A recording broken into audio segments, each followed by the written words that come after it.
pero 10 minutitos más, por favor, para terminar. Bueno, vamos a hablar de luxaciones del miembro superior.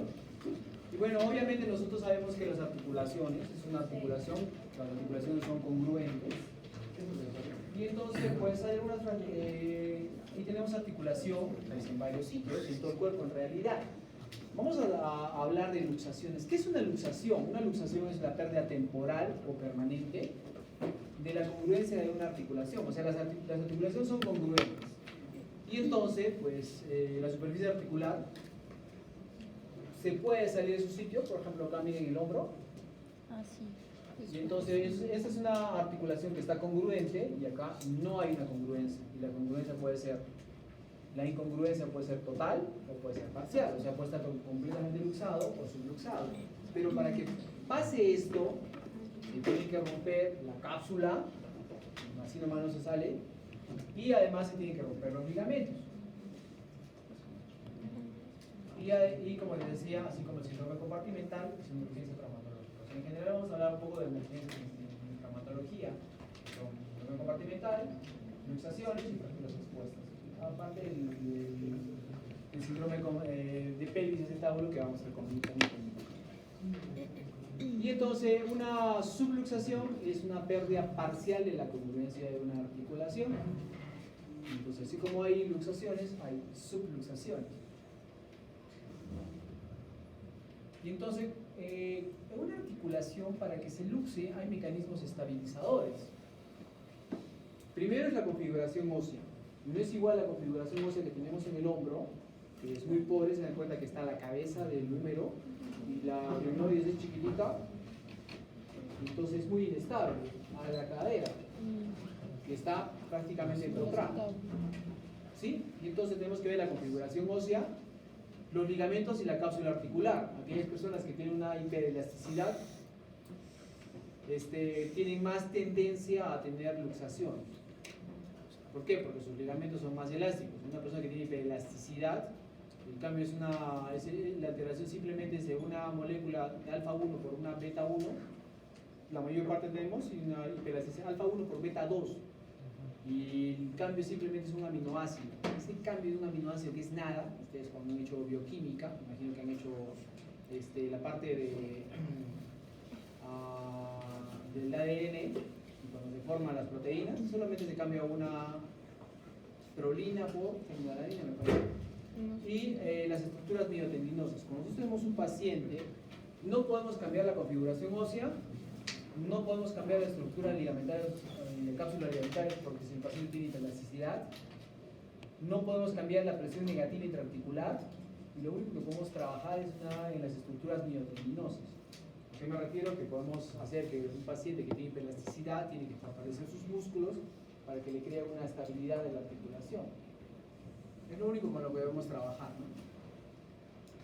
Y bueno, la importancia relativa y varía dependiendo de la articulación. Entonces, la articulación del tobillo, ¿se acuerdan ustedes de la última clase de práctica? Vino el paciente así, en una luxación de la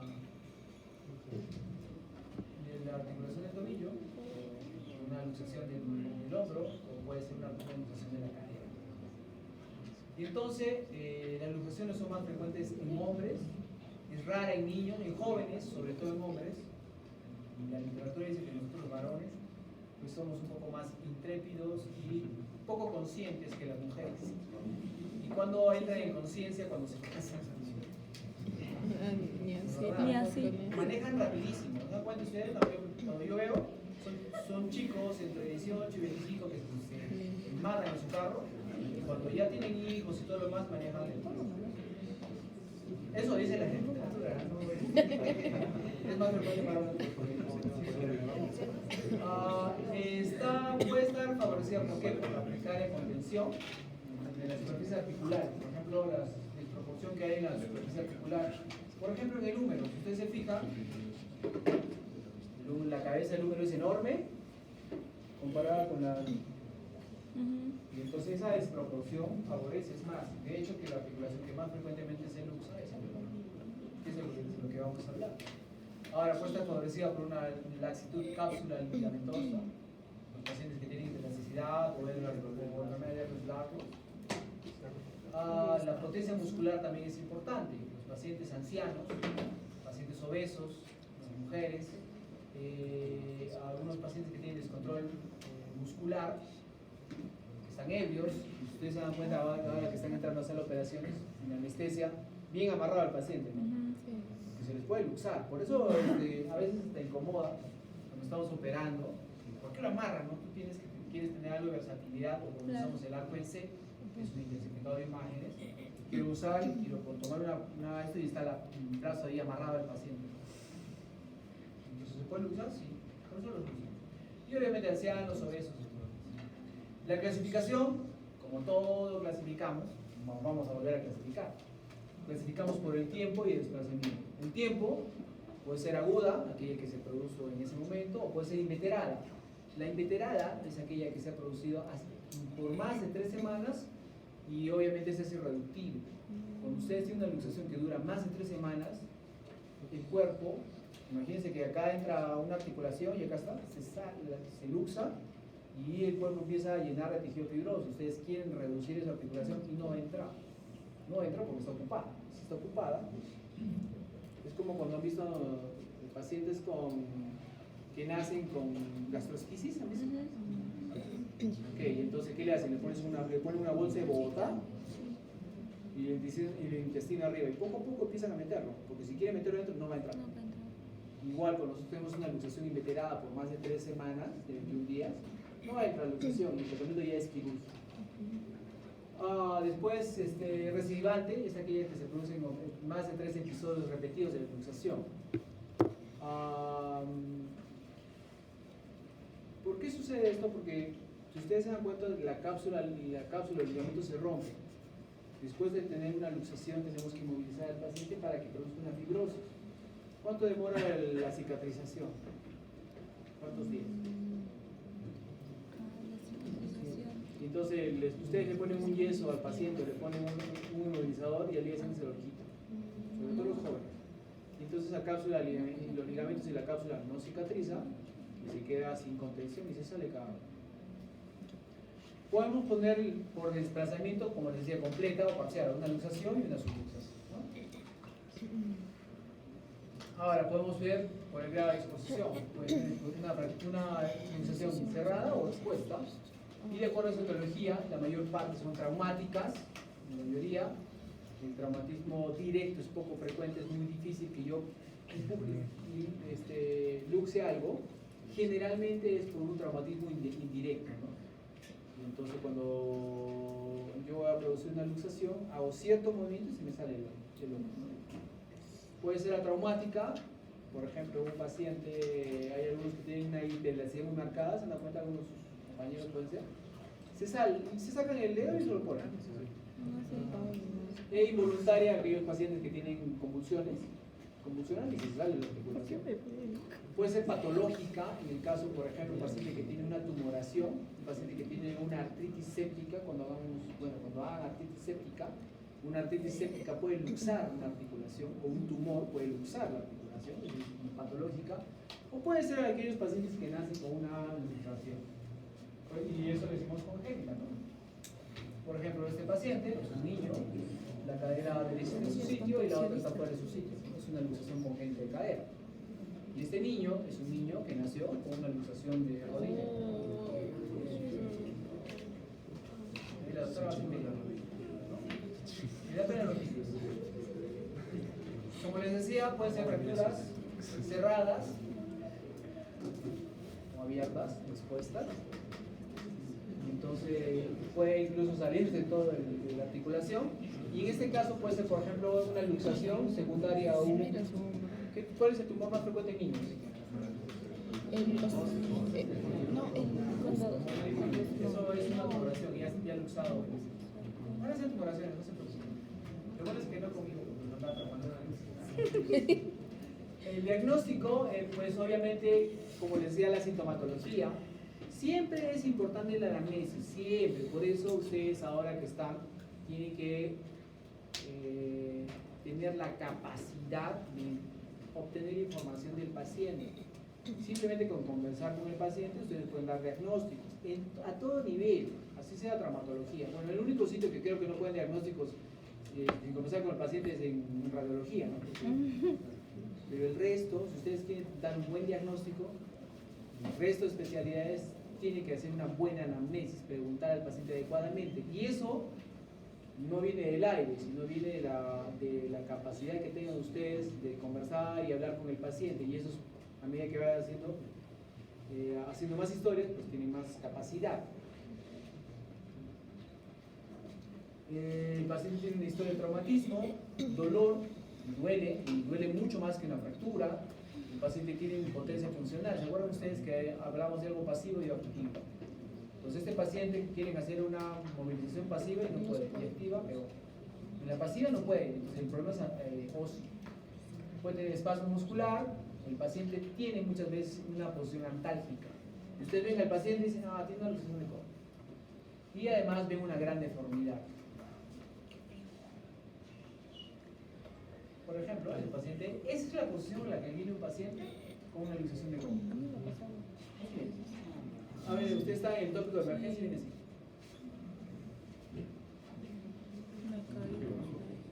Y esa es la posición con la que viene un paciente con una luxación de hombro. Y entonces el examen físico es importante porque tenemos que ver si el paciente tiene edemas, si tiene quimosis, si tiene algún tipo de lesión cutánea, si tiene alguna deformidad articular, hay una pérdida de la consistencia de la articulación, pérdida de los ejes de la extremidad y hay una alteración en la longitud. Cuando ustedes quieran vengan, siempre se examina los dos brazos, viene a haber un dedo más chiquito que el otro. Y entonces, pues este paciente está luxado, ¿no? Acá. Y este está deforme y está más chiquito el dedo. Y obviamente no puede mover. En el examen físico nunca se debe olvidar el examen neurovascular, como este paciente que tiene una listesis y tiene que ver la sensibilidad y la movilidad tanto activa como pasiva. Los pacientes, de todos los pacientes que he visto con luxación de rodilla, que son como 10, todos terminaron amputados. Porque primero viene después de más de 8 horas y no le hacen un examen vascular y ni pulsos periféricos ni nada de eso, y viene el paciente y ya empieza a necrosarse la pierna. Porque a veces la reducen. Obviamente el examen el estudio de imágenes es imperativo. ¿Para qué? Para confirmar el diagnóstico y qué tipo de luxación presenta el paciente. No es igual una luxación anterior que una posterior. Cuando hacemos maniobras de reducción, no vamos a usar la misma maniobra para si el hombro se vino para adelante o para atrás. Entonces tienen que hacer eso. Primero para confirmar el diagnóstico. La otra, tenemos que ver si es que además de la luxación tiene una fractura asociada, tiene una importancia terapéutica y algo importante hoy por hoy es una importancia legal. A veces lo pega es un accidente de tránsito. Y entonces el paciente vino luxado y pasó lo que hicimos la otra vez, estábamos en un tópico de emergencia con sus compañeros y una señora que se quejaba de dolor y como le dolía mucho pues reduje la luxación. Y cuando tomamos la radiografía pues no tenía nada. Pero clínicamente era así como estaba la foto igual. Entonces tiene importancia, sí, importancia terapéutica y legal. Y además, ahora, ¿qué tenemos que hacer? Pues una radiografía simple. Y siempre son a dos planos. Ustedes se fijan. Acá está asociada una luxación, acá está luxada y además tiene una fractura.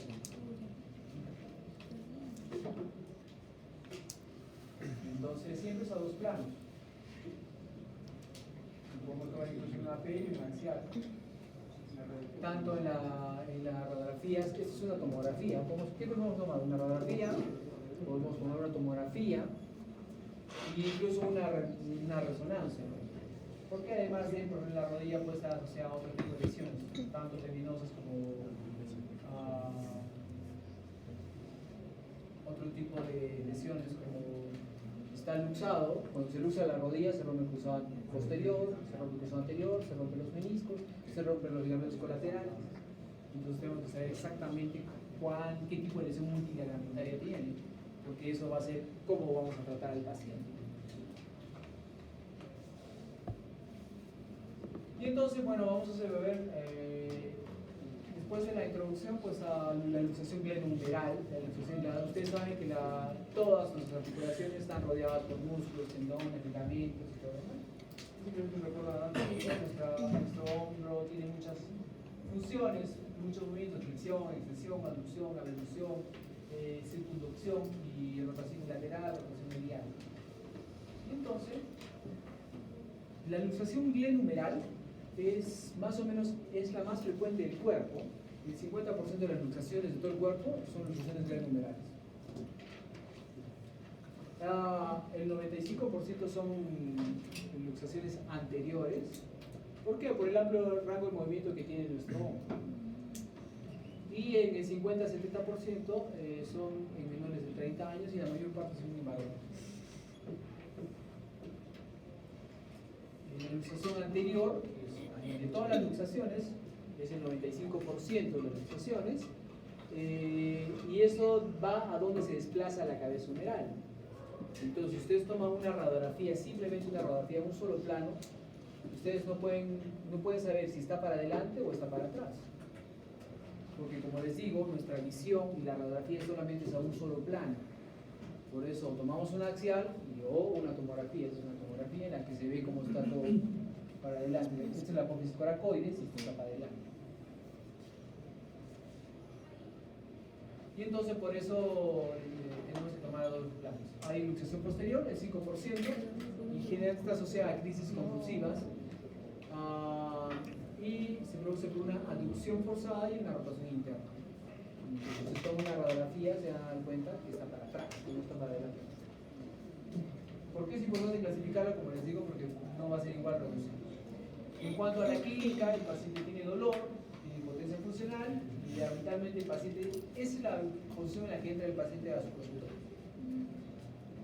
Tenía un caso clínico de esto, pero sino que voy a probar para ver. Creo que es más interesante hacerlo con casos clínicos, ¿no? Por lo menos se divierte con la clínica típico. Bueno, habitualmente el paciente sujeta el brazo afectado, tiene el famosísimo signo de la charretera. ¿Recuerdan? Miren, esto así, y esto es redondito, y esto es el signo de la charretera, ¿ok? Se puede palpar, ustedes acaban a palpar una masa en esta zona. Obviamente siempre tienen que palpar la sensibilidad del hombro sobre el deltoides. ¿Por qué? ¿Por dónde pasa el circunflejo? El nervio axilar por acá, y entonces puede la cabeza golpear eso y lo lesiona. Ahora, ¿van a hacer algo? No, pero el paciente tiene que saberlo, porque después pasa y dice: no, usted me hizo a propósito, porque lo hizo en forma iatrogénica, ¿no? Como ahora dicen todos, iatrogénica. Por eso el paciente tiene lesión del nervio axilar, ustedes lo describen. Entonces, cuando el paciente diga alguna cosa, pues ahí está. También tienen que evaluar la sensibilidad de la cara anterolateral del antebrazo para evaluar el nervio músculo cutáneo.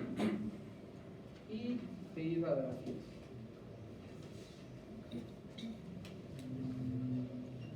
Entonces, radiografías anteroposterior y axial o axial de la escápula, o una tomografía, ¿no? Ahora, en las luxaciones de hombro es muy importante dos tipos de lesiones: la lesión de Hill-Sachs, que como se rompe, se sale de su sitio, hay un defecto posterolateral de la cabeza humeral, el húmero está así, y al momento de salirse se golpea y se hace, entre comillas, se quiña, perdón el término, pero se rompe, se daña la cabeza humeral por impacto con la gleba. Y eso es frecuente, y eso se produce en el 27% de las luxaciones anteriores y el 74% cuando son agudas. ¿Por qué es importante eso? Porque ustedes se den cuenta que tiene daño de la articulación. Y una articulación dañada va a tener tendencia a hacer artrosis y va a tener limitación de paciente. Y al momento de salirse también puede dañar el labrum, de la glena, y produce una lesión que se llama una lesión de banca. Y ese tipo de lesiones pues también hay que tratarlas. ¿Por qué? Porque eso altera la anatomía y la fisiología del hombro, y si no se trata va a traer una artrosis prematura. Por ejemplo, cuando ustedes tienen un pinzamiento femoroacetabular en la cadera y el labrum se daña, eso altera las presiones en la cadera y va a delaminar el cartílago y les va a producir una artrosis prematura. Y además, pues tenemos que ver si es que hay, como una tomografía, ver si hay unos cuerpos libres intravasculares. Esa es una radiografía oblicua, en la que nos puede ayudar para identificar si es una lesión o Y, que le dice si está, el hombro está para adelante o para atrás, la luxación, perdón. O si no, una lesión, hacemos que el paciente levanta y acá ponemos la placa. Obviamente el paciente cuando está luxado es un poco difícil para abajo, pero la más clásica y la más fácil es hacer esto, ¿no? Le decimos al paciente que levante el brazo que está normal, la transtorácica se llama esta, medimos el rayo y vemos si está para adelante o está para atrás. O sea, siempre en dos planos, una P y una axial o transtorácica. Y bueno, el tratamiento pues es reducido, con anestesia o sin anestesia. Generalmente pues para entrar a anestesia en mi hospital es como te piden hasta la firma del Papa Francisco. Y entonces tiene que tener riesgo anestesiológico, exámenes prequirúrgicos, y tienes que tener sala de operación. O sea, eso va a demorar como 5 horas. Es más fácil quizás reducirlo sin anestesia. Algunos pacientes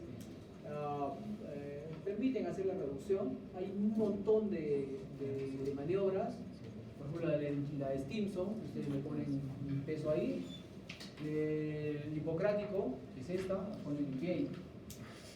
Alan, la de Kocher, bueno, con esta ahí, o de ART, en mi hospital más hacen esta, les gusta, le ponen una silla, ponen acá una tela, jalan, se reduce.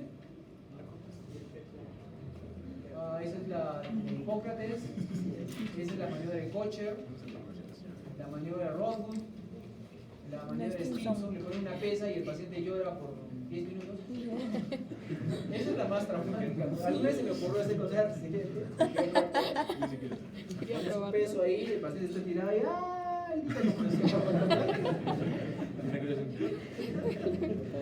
Solo hice una vez, me pasó la cosa más horrorosa del mundo. Y bueno, esta es la más, la de espacio, que me parece mucho más. Esto hacían los gringos, les gustaba eso. O sea, está el paciente sin anestesia, hacen así, ahí lo fija y jala y gira. No es tan traumático, ¿eh? Oye, me parece Mr. Y bueno, después de una luxación prehumeral, el paciente tiene que estar inmovilizado. Recuerden ustedes, para que se luxe, tiene que romperse toda la cápsula y el ligamento. Si el paciente no se inmoviliza, no va a cicatrizar eso. Si no cicatriza, mueven y se sale.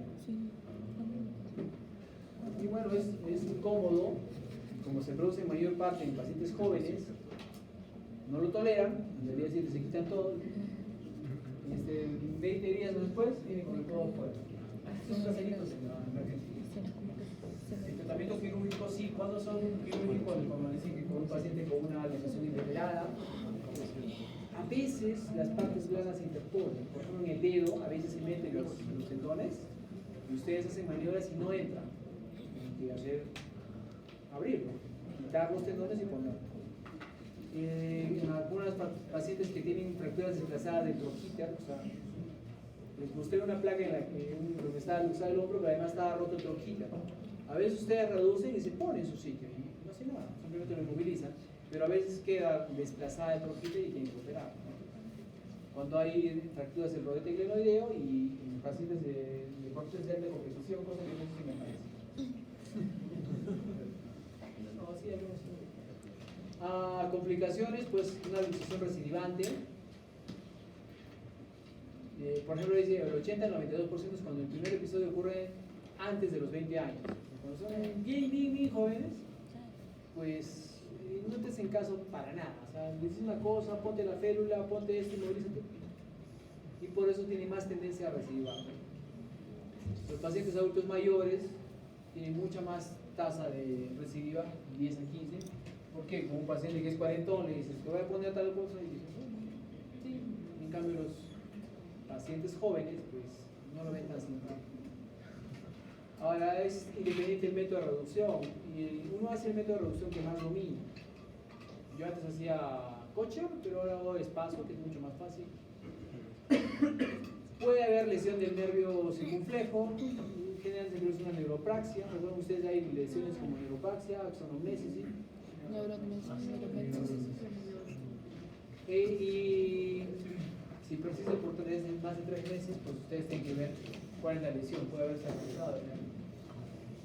Pero obviamente les dio una electromiografía, eso le va a dar la diagnosis. Puede haber lesiones óseas, como dije, de banca, de la cabeza, de quizás y un rodete. Puede haber fracturas, tronquitas dianogénicas, no tiene fractura el paciente y logra fracturarse, porque a veces el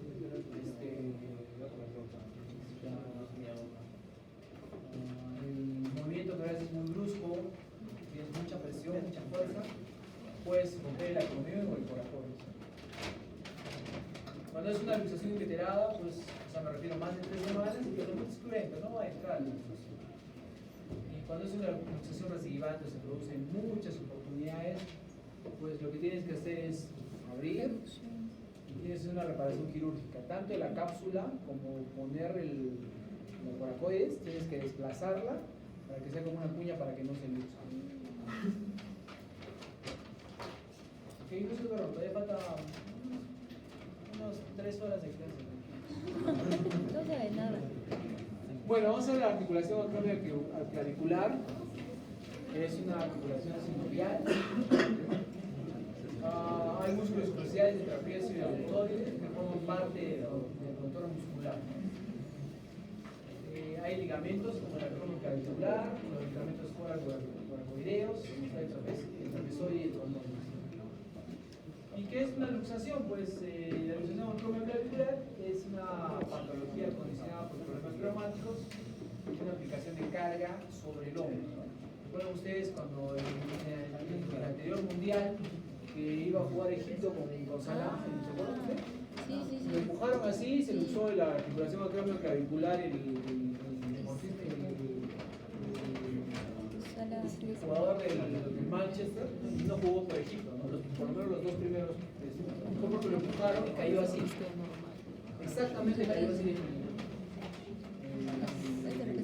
Jugadores, o sea, es caída con el brazo adosado al cuerpo y choque el hombro contra el suelo.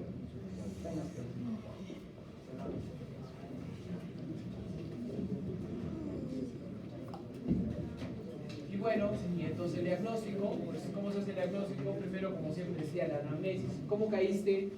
Y es frecuente que se caen de la bicicleta o se caen cuando están haciendo algún tipo de deporte, sobre todo fútbol, y caen con el brazo adosado sobre el hombro. Entonces el diagnóstico, el paciente tiene un dolor en la articulación acromioclavicular, tiene que tener dolor acá, si no está luxado. Tiene que tener, y puede ser el signo de las, y también tienen algo que se llama el signo de la pseudocharretera. No es igual en la charretera que la pseudocharretera, es más pequeño. O el signo de la tecla de piano. ¿Qué significa la tecla de piano? Yo toco esto y aprieto. Y se baja y se sube. Como una tecla de piano. Y entonces siempre tiene que hacer el examen.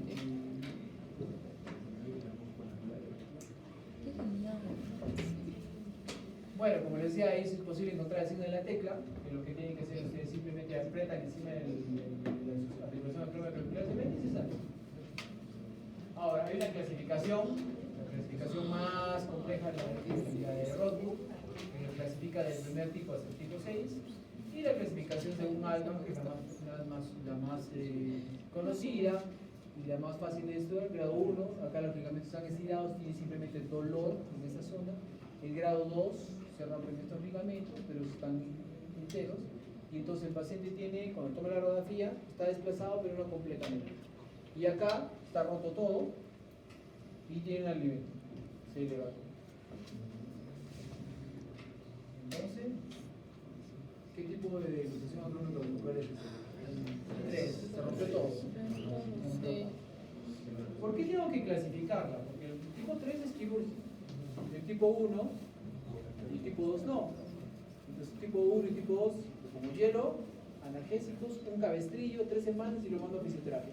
¿Qué va a tener el paciente? Un poquitito de, cuando es tipo 2, sobreelevación, que no lo va a limitar en nada. Entonces, por eso es que tipo 1 y tipo 2 yo tengo que clasificarlo porque voy a ver qué le voy a hacer. Tipo 3, siguiente es quirúrgico. Y como decía, el tratamiento depende del grado de lesión. Si tiene más de 3 semanas, pues lo que hago es le quito el acromio, la parte distal de la clavícula, se la quito. No tiene ni molestias ni ningún tipo de cosa. Y como decía, tipo A y tipo D, inmunización con cabestrillo, aplicar hielo, y conforme desaparece, tienen que empezar a hacer movimientos pendulares y luego la fisioterapia. Están haciendo fisioterapia, ¿no? Y el tipo 3, que es una luxación acromioclavicular de tercer grado, pues una reducción abierta, tengo que abrir al paciente, tengo que reducir. Si se dan cuenta que esto estaba para arriba, lo reduzco, le puedo poner un tornillo o le puedo poner clavos y tengo que suturar esta zona.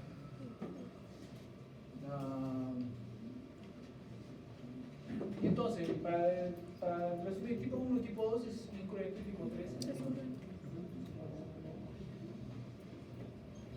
Bueno, hay otro tipo de lesión, que es la lesión esternoclavicular, en la que la articulación de la clavícula con el esternón, pues se produce algún tipo de lesión. Eso se produce cuando pues, una persona cae sobre el hombro, o sea, cae así. Esto era lesión acromioclavicular, ¿no? Pero encima cae otra persona, como que lo aplasta, levántese. ¿Ok? Y entonces puede ser anterior o posterior, ¿se fijan acá? Y entonces se clasifica como un esguince, le duele esa zona, ¿está subluxado o está luxado? El único problema es que el paciente puede tener este tipo de situación. Si se dan cuenta, ¿acá qué hay? El pericardio. Entonces, cuando es anterior, pues no haces nada y lo puedes dejar, pues todo el tema es un poco estético.